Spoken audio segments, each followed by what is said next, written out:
Assalamualaikum warahmatullahi wabarakatuh. Perkenalkan, nama saya Mei Rahmawati Susanti, NIM 932122619. Di sini saya akan mempresentasikan makalah supervisi pendidikan saya yang berjudul Problematika Supervisi Pendidikan. Dari penjelasan problematika ini sendiri sudah dapat dipahami ya, bahwasanya problematika itu adalah suatu masalah yang mungkin dihadapi dalam dunia supervisi pendidikan. Adapun yang akan saya bahas di sini adalah dua problematika supervisi pendidikan. Yang pertama adalah problematika secara sosial atau individual. Yang kedua adalah problematika akademik.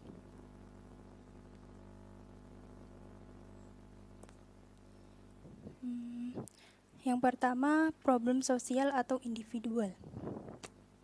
Dalam pelaksanaan supervisi pendidikan, dapat digunakan pendekatan baik kelompok maupun individual sesuai dengan latar belakang masalah serta jenis masalah yang sedang dihadapi. Apabila sifat masalah yang sedang dihadapi bersifat umum dan dialami oleh hampir semua guru di suatu sekolah, maka teknik supervisi yang paling tepat untuk digunakan adalah melalui pendekatan kelompok. Tetapi, jika masalah yang dihadapi hanya dialami oleh beberapa guru secara individu, maka pendekatan yang dilakukan dapat berupa pendekatan secara individual. Adapun problem baik secara sosial atau individual yang mungkin dialami oleh guru ada 3, yaitu yang pertama, problem guru dalam kegiatan mengajar. Walaupun semua unsur-unsur pokok dalam proses belajar mengajar sudah diungkapkan dan guru sudah memiliki pengetahuan dan keterampilan dalam memperbaiki pengajaran, namun masih ada masalah-masalah yang perlu dipelajari lebih detail dalam meningkatkan mutu pembelajaran. Adapun masalahnya antara lain seperti masalah dalam merumuskan tujuan, masalah dalam memilih metode mengajar, masalah dalam menggunakan sumber belajar, masalah dalam membuat dan menggunakan alat peraga, masalah dalam merencanakan program pengajaran, dan masalah dalam merencanakan dan melaksanakan evaluasi.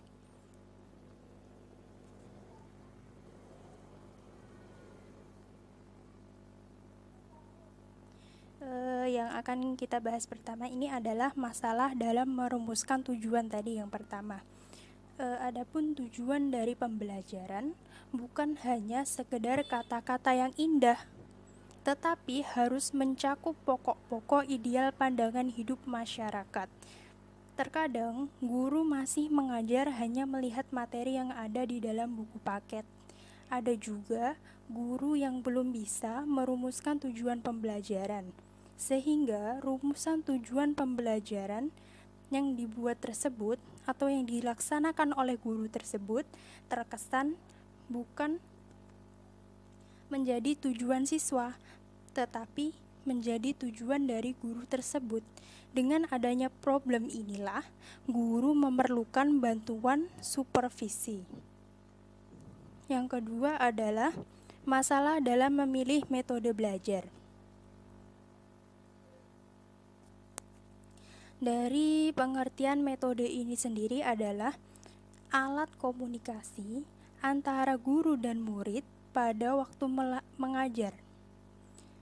Adapun metode pembelajaran yang dapat digunakan sebagai alat komunikasi belajar mengajar diantaranya adalah ceramah, tanya jawab, diskusi, pemberian tugas, demonstrasi, kerja kelompok untuk menyelesaikan pemecahan masalah, karya wisata, simulasi, bermain peran, studi kasus, dan inquiry. Sebenarnya dengan adanya metode-metode di atas dapat digunakan oleh guru untuk mengajar. Guru diberikan salah cara tersebut atau metode tersebut untuk diambil dua model pembelajaran untuk dikombinasikan agar mempermudah pembelajaran. Misalnya, guru menggunakan metode ceramah dan juga tanya jawab. Kedua model tersebut dapat digabungkan karena metode ceramah itu sendiri kan hanya efektif selama 15 menit. Jadi setelah guru memberikan ceramah mengenai pembelajaran, kemudian bisa diterapkan metode tanya jawab untuk mengukur kemampuan dari siswa tersebut. Namun, sayangnya guru terkadang hanya mengambil metode ceramah saja, sehingga terkadang siswa ada yang masih belum paham atau saat dijelaskan ada yang bengong dan lain sebagainya. Jadi kalau hanya mengambil metode ceramah saja dianggap kurang efektif begitu ya. Kemudian masalah dalam menggunakan sumber belajar. Pada dasarnya siswa itu memang belajar dengan menggunakan sumber belajar ya. Adapun sumber belajar yang dapat dimanfaatkan untuk pengajaran yaitu dapat berupa dari buku, jurnal, peta, perpustakaan, dan lain sebagainya. Ada juga sumber yang tidak direncanakan tetapi dapat dimanfaatkan untuk kegiatan pembelajaran, misalnya perkebunan, sawah, sungai, masyarakat, petani, dan juga pedagang. Namun, guru terkadang masih sering menggunakan metode yang tradisional yang bersumber dari guru saja. Mereka terkadang lebih memilih apa yang menurut mereka itu sudah bisa, metodenya itu sudah bisa digunakan, tapi terkadang sebenarnya ada metode lain yang mungkin lebih efektif untuk menjadi sumber belajar dari siswa agar mudah mempelajari materi yang sedang diajarkan. Misalnya tadi bisa melakukan kegiatan di luar, berinteraksi dengan lingkungan, baik secara fisik maupun sosial tadi. Misalnya bisa pengajaran di tempat yang terbuka, langsung melihat atau mengacu ke masyarakat. Kemudian masalah dalam membuat dan menggunakan alat peraga. Alat peraga dapat digunakan sebagai penentu untuk mempermudah proses terjadinya pengalaman belajar secara maksimal. Menurut bentuknya, alat peraga dapat berupa media 2 dimensi atau 3 dimensi. Sedangkan menurut fungsinya, alat peraga dapat dikelompokkan menjadi 3, yaitu auditif, visual, dan audiovisual. Dari sini guru bisa memilih mana yang paling cocok untuk digunakan dalam proses belajar mengajar. Tujuannya ini adalah juga mempermudah guru ya.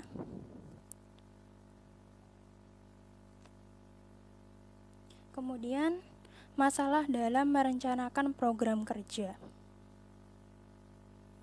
Setiap guru wajib membuat program pengajaran.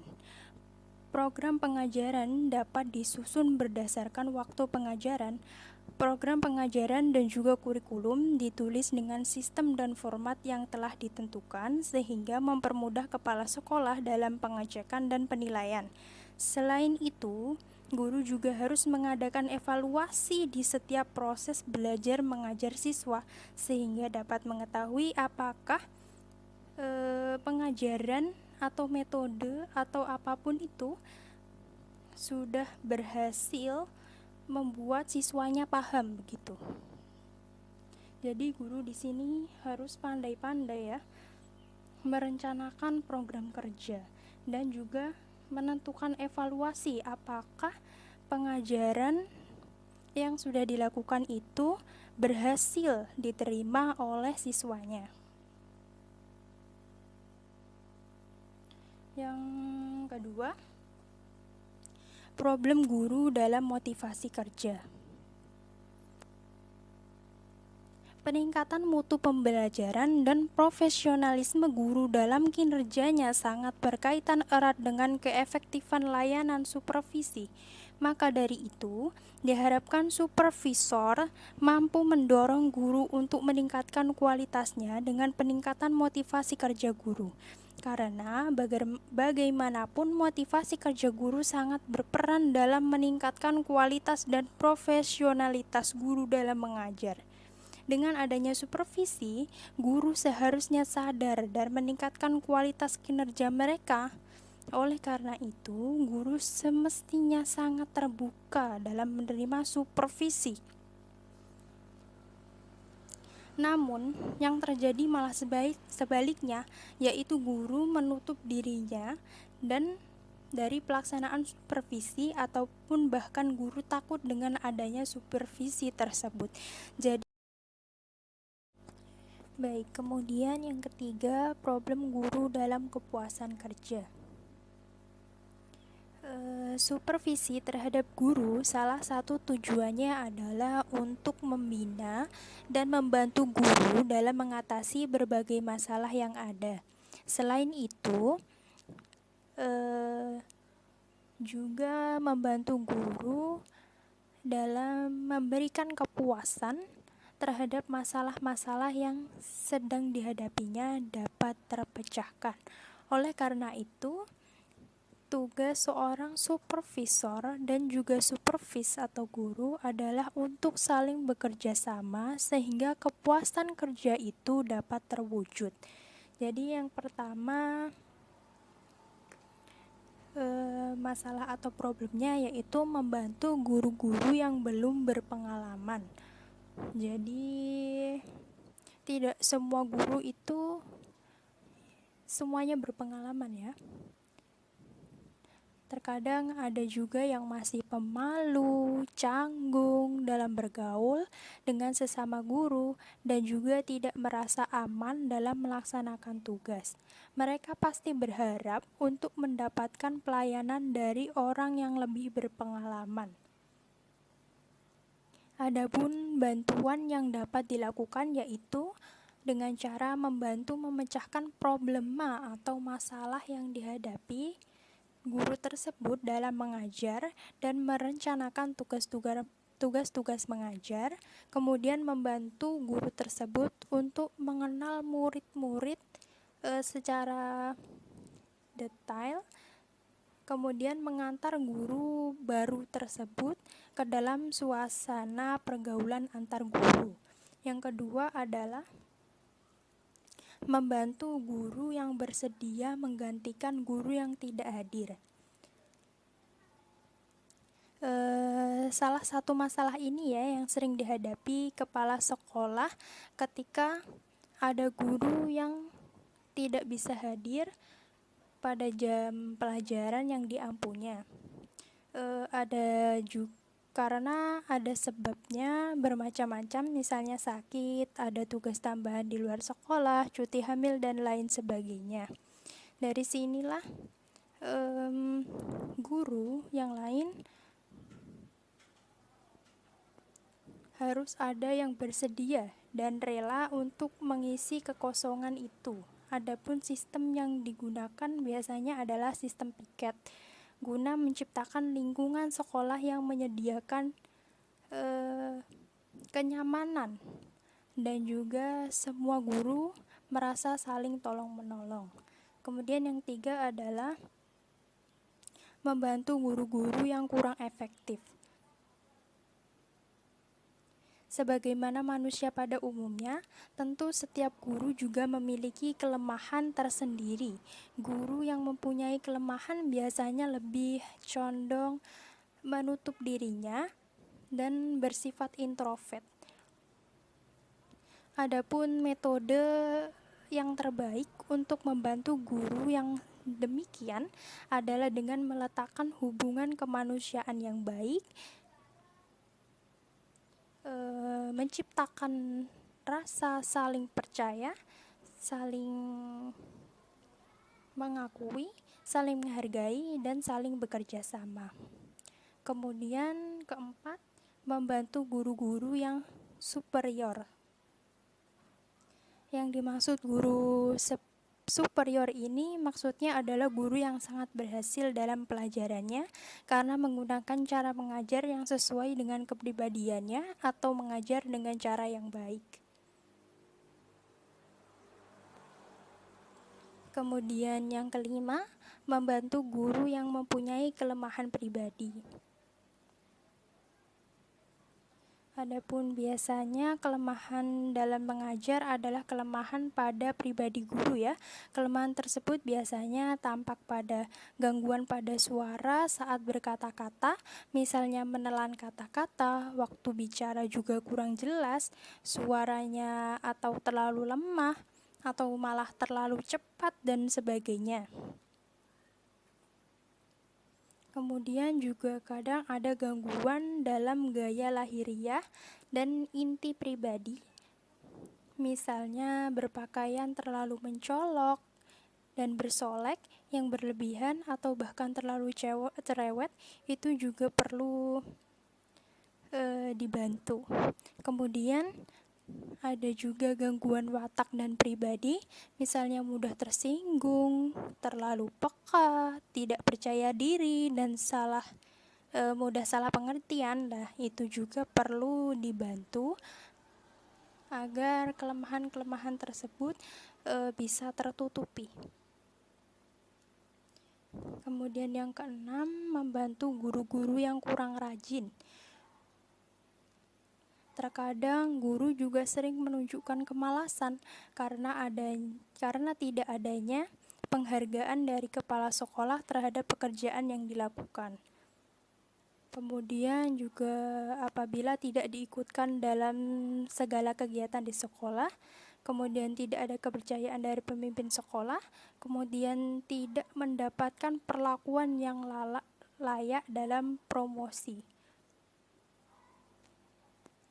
Adapun ciri-ciri guru yang kurang rajin biasanya juga tidak tertarik pada hal yang baru dalam pengembangan pendidikan, tidak pernah membuat catatan persiapan pembelajaran, tidak pernah mengoreksi pekerjaan murid, menghindari kerjasama dengan orang lain, dan ingin cepat pulang jika selesai mengajar. Maka dengan adanya hal ini, supervisor atau kepala sekolah harus memberikan bantuan, misalnya memberi tanggung jawab kepada guru tersebut, atau juga bisa memberi kesempatan kepada guru tersebut untuk menghayati motivasi dan stimulasi dengan teknik kelompok. Kemudian juga bisa dengan cara mengikut sertakan guru tersebut dalam panitia kerja. Kemudian yang ketujuh adalah membantu guru yang kurang bergairah. Guru tersebut biasanya memiliki ciri-ciri antara lain jarang tersenyum, kurang humor, kurang ramah, sukar bergaul, dan lain sebagainya. Adapun motivasi yang harus diberikan dapat berupa dengan diberi tugas atau beban untuk melakukan tugas yang lebih menantang, dan jika berhasil akan diberikan reward atau penghargaan. Kemudian yang kedelapan adalah membantu guru yang kurang demokratis.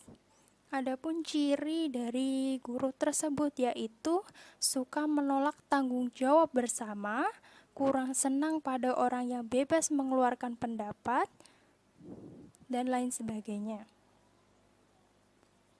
Adapun motivasi yang dapat diberikan oleh kepala sekolah atau supervisor yaitu mengikut sertakan anggota staf dalam menyusun program kerja, menghargai pendapat anggota staf di luar maupun di dalam rapat, mengajak anggota staf memecahkan problem yang ada di sekolah.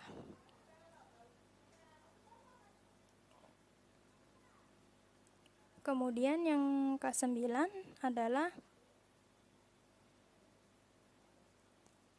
membantu guru yang selalu menentang. Adapun hal-hal yang perlu dilakukan oleh kepala sekolah yaitu menciptakan hubungan kerjasama dengan guru tersebut dalam kegiatan sekolah, itu yang pertama.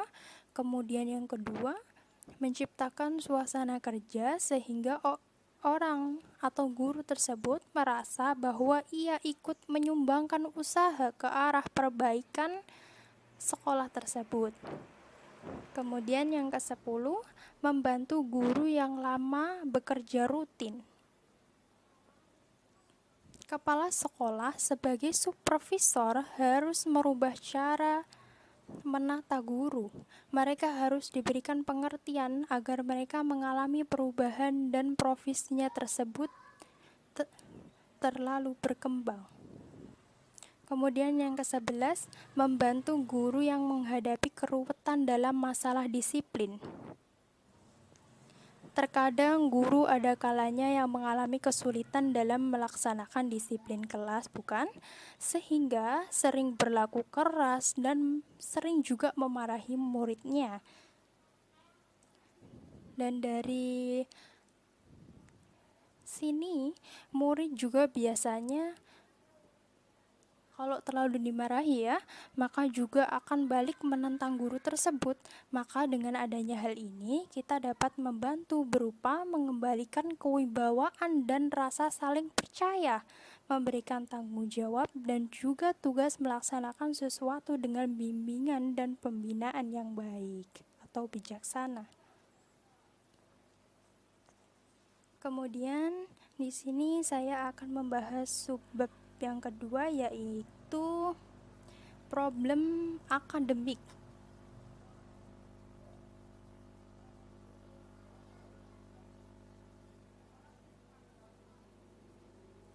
Namun sebelumnya di sini saya akan membahas terlebih dahulu definisi dari supervisi ya. Supervisi berasal dari kata super dan visi, yang artinya melihat dan meninjau aktivitas, kreativitas, dan kinerja yang dilakukan oleh bawahan. Sedangkan secara etimologi, supervisi diambil dari bahasa Inggris supervision, yang artinya pengawasan di bidang pendidikan.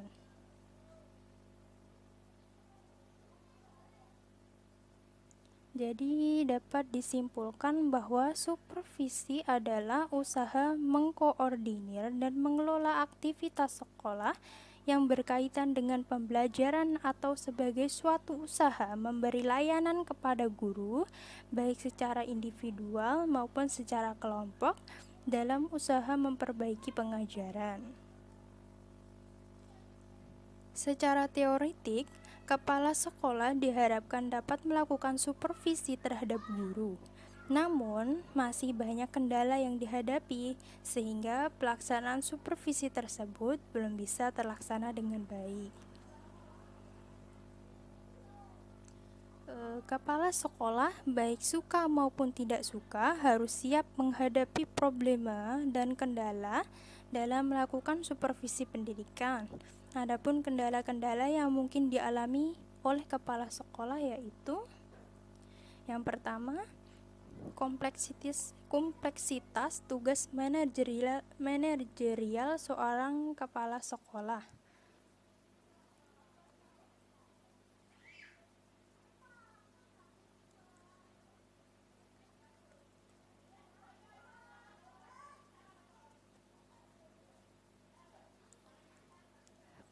Program kegiatan supervisi pendidikan tidak dapat dilakukan oleh kepala sekolah seorang diri.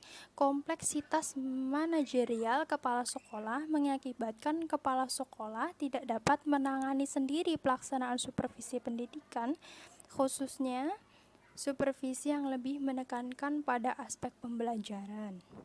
Kemudian yang kedua adalah kurangnya persiapan dari guru yang disupervisi. Kondisi ini dapat disimpulkan bahwa motivasi guru untuk dinilai masih kurang.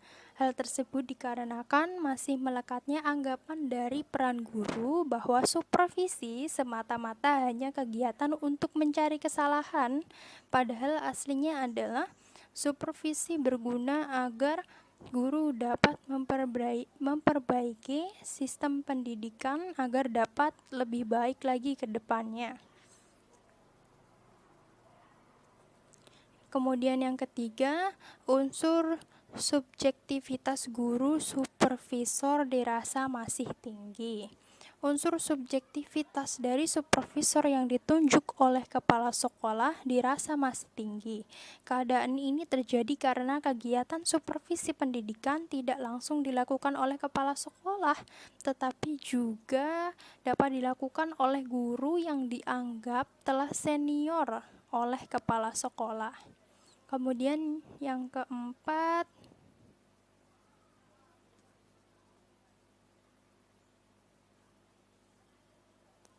karena sering terjadinya pergantian kepala sekolah.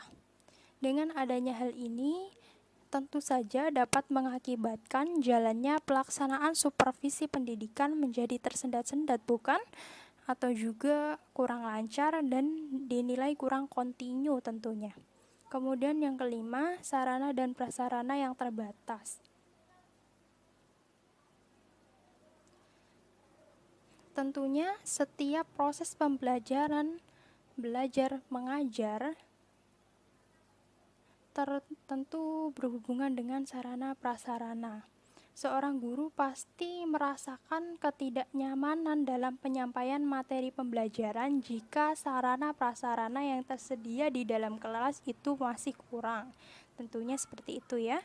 Kemudian yang keenam adalah kurang disiplin guru. Masalah ini sering terjadi dan kerap kali dilakukan oleh tenaga pengajar, terutama mengenai disiplin waktu, yang akhirnya menimbulkan kondisi kelas yang tidak kondusif sehingga siswa tidak tahu apa yang dilakukan, apa yang harus dilakukan, sehingga terkadang siswa memilih untuk bermain di dalam kelas.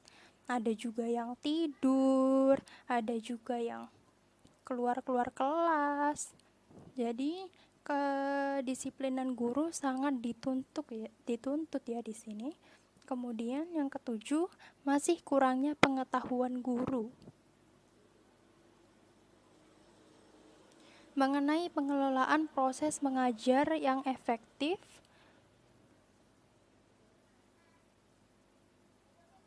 Guru ditekankan untuk melakukan pembelajaran secara efektif sehingga kondisi kelas menjadi kondusif.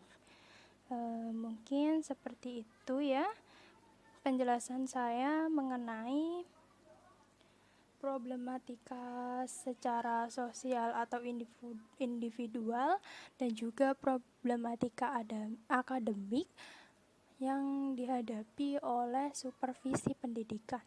Dari sini saya dapat menyimpulkan bahwa dalam pelaksanaan supervisi pendidikan dapat menggunakan pendekatan baik secara kelompok maupun individual sesuai dengan latar belakang masalah serta jenis masalah yang sedang dihadapi. Adapun problem sosial dan individual yang dialami oleh seorang guru tadi ada 3 ya. Yang pertama ada problema guru dalam keterampilan mengajar yang meliputi seperti masalah dalam merumuskan tujuan, masalah dalam memilih metode mengajar, masalah dalam menggunakan sumber belajar, masalah dalam membuat dan menggunakan alat peraga, kemudian masalah dalam merencanakan program pengajaran, dan juga masalah dalam merencanakan dan melaksanakan evaluasi. Yang kedua adalah problema guru dalam motivasi kerja. Misalnya tadi adalah guru seharusnya menerima adanya supervisi dan juga sadar dalam meningkatkan kualitas kinerja mereka. Mereka juga harus sangat terbuka dalam menerima supervisi yang ada ya, sehingga kedepannya sistem pembelajaran menjadi lebih baik. Kemudian yang ketiga, problema guru dalam kepuasan kerja. Misalnya tadi adalah membantu guru dalam mengatasi berbagai masalah yang ada. Kemudian, sedangkan problematika yang dialami oleh akademik meliputi adanya kompleksitas tugas manajerial seorang kepala sekolah, kemudian kurangnya persiapan dari guru yang disupervisi, kemudian unsur subjektivitas guru supervisor dirasa masih tinggi, kemudian sarana dan prasarana yang terbatas, kemudian kurang disiplin guru, dan yang terakhir masih kurangnya pengetahuan dari guru. Sekian yang dapat saya sampaikan. Apabila ada yang ingin ditanyakan, nanti mungkin kalau ada sesi tanya jawab bisa ditanyakan ya. Demikian yang dapat saya sampaikan. Wassalamualaikum warahmatullahi wabarakatuh.